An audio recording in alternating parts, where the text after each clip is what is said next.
Hello students and welcome back to my IELTS format breakdown series. Now if you are regular here, you would remember that in my last video I covered everything that you needed to know about the listening module.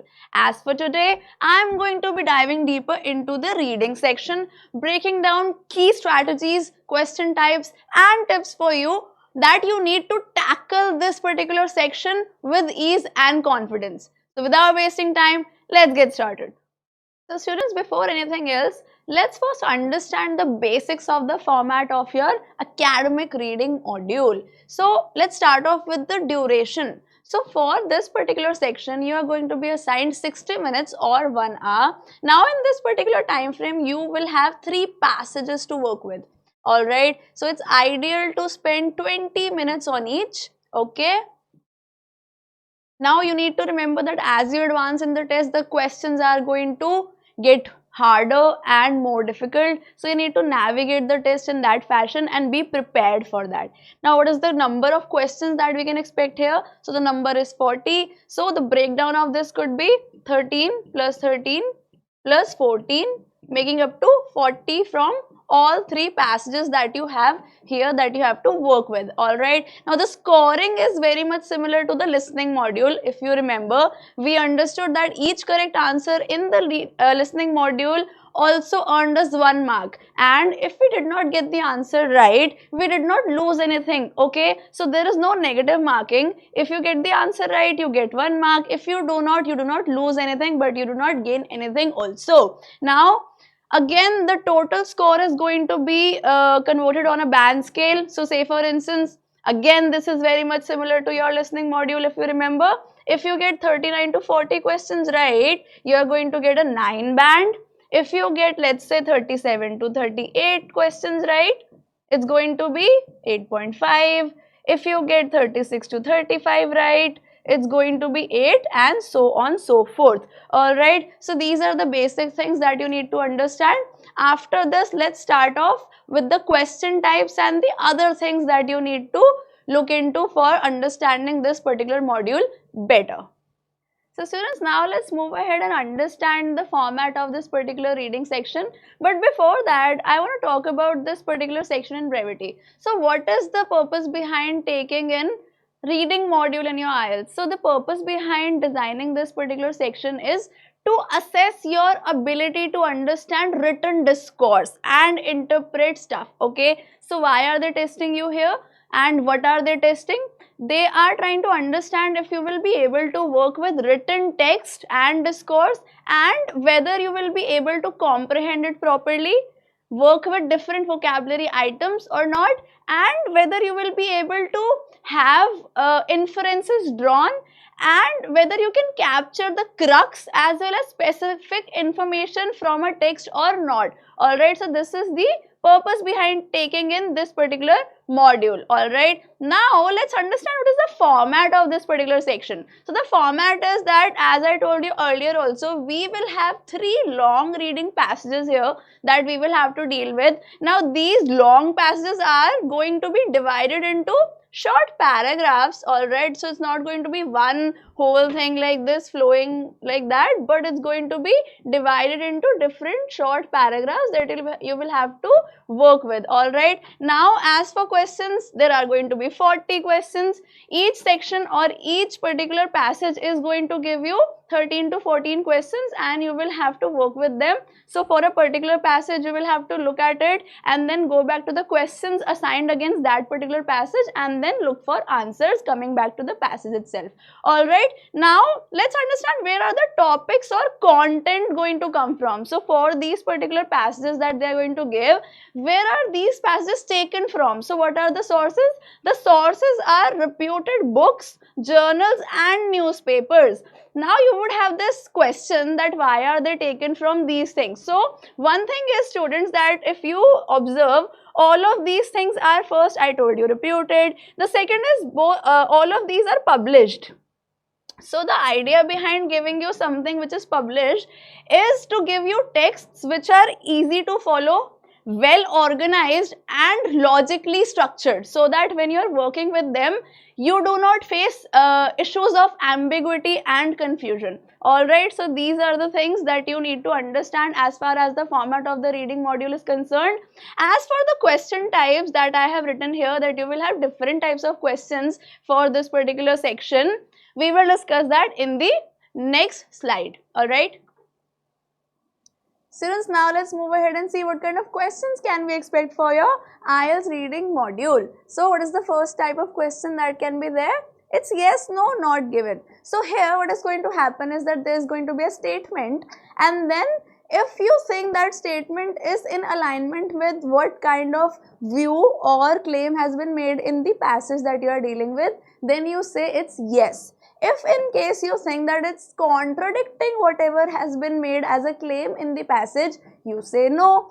Now, if you think that there is some bit which is missing in the question statement, which is also there in your passage, or vice versa. Let's say there is something which is there in the passage but it's not there in the question, or it's something that is there in the question but not there in the passage, then something is missing in either of the two, then for these kinds of statements you go with the option of not given. Alright, so this is largely about the claims made in the passage and the viewpoint of the author or the writer. Alright, now similarly we have true, false, not given.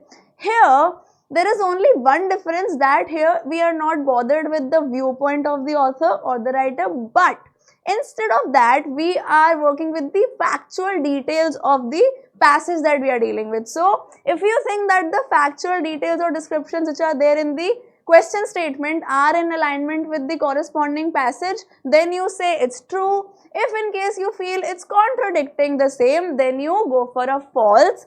And again, if you feel that there is something missing in either of the two things, that is your problem or your question statement and your corresponding passage, then you go with the not given option. Alright, now let's see what is the other kind of question that can be there. It's multiple choice. So here it's very easy again. It's just your MCQs. So here there is going to be a question and then there will be a few options, and you will have to either mark one of the options or more than one. So that will totally depend on the instruction card which is going to be there just above the question. So you will have to see how many options are you supposed to lock. Alright, now another kind of question can be short answer questions. So here there will be a question and you will be expected to write something on your own as the answer. Alright, now here the catch is that you have to be very particular with your instruction reading, because they are going to tell you how many words and or a number or numbers can you incorporate in your answer. So say for instance they are saying you 3 words or not more than 3 words and or a number.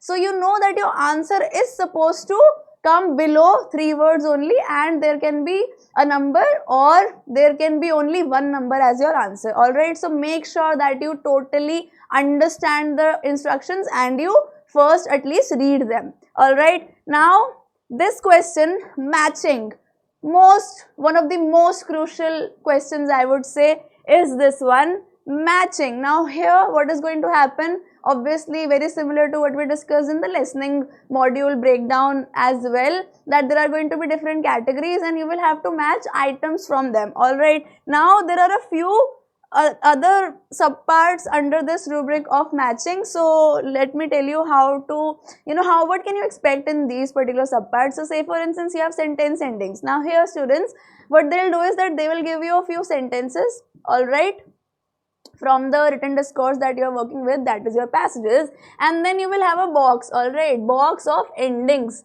So you will have to see and you will have to go back to the text to see which sentence has which corresponding ending from this particular box, and you will have to match them. Similarly, you have references. So here you will have the passage with you, and then there will be a few people who would have said something about a particular subject matter or some topic at hand. Alright, now on the basis of whatever you have understood after reading that passage, you will have to see what person has said what particular thing about that subject that you are dealing with in that particular passage. Okay, on the basis of that you will have to again match. So this person has said this, XYZ has said Y, X, C, and so on and so forth. So this is how you will approach this question. Now the last one is list of headings. So hereby what will happen is that again you will have a passage. So you will have another box just like this one. You will have a box of headings now. Okay. Now what will happen is that they will ask you to go back to the passage and see what particular paragraph of that passage is aligning with what kind of heading which is there in this headings box. Okay, so whichever option you feel suits best one particular passage, let's say passage 1, passage 2, passage 3, and then out of them you have paragraphs. So paragraph A, paragraph B, paragraph C, whichever paragraph is in alignment with whatever option here from the headings box, you match them both together and log them as your answers. So this is about the matching bit and this kind of questions. All right, now the penultimate one is diagram labeling. So students, hereby what is going to happen is that again you will have a text. You will have to come back to the question which will have a visual representation of whatever has been spoken about in the text. Now here you can have some diagram and then you will have gaps to fill on the basis of what have you understood by the text and like after reading that or skimming through that. Okay, and then this will also sort of be a gap filling and then you will have to lock in your answers in the gaps that are there in that particular diagram or that visual representation, whatever that is. Now the last one on the line is gap filling. So hereby the crux of all these subparts or all these questions is that there is going to be a gap for you to fill. So maybe you will have a note completion sort of thing whereby there will be notes and you will have a few gaps to fill, or maybe you will be given a flow chart or a table or a sentence or a summary altogether, and you will have to work with the gaps which are there and fill them on the basis of your comprehension skills. Alright, and log the answers accordingly. So this is about your question type, students. I hope you have understood as to what can you expect as far as the questions are concerned, and I think if you have, we are good to go. So that's all for today, students. I hope you found this video helpful. If yes, then like, share and subscribe. And in the next video, I am going to be breaking down the format of the writing section for you. So stay tuned because I am going to meet you soon. Thank you.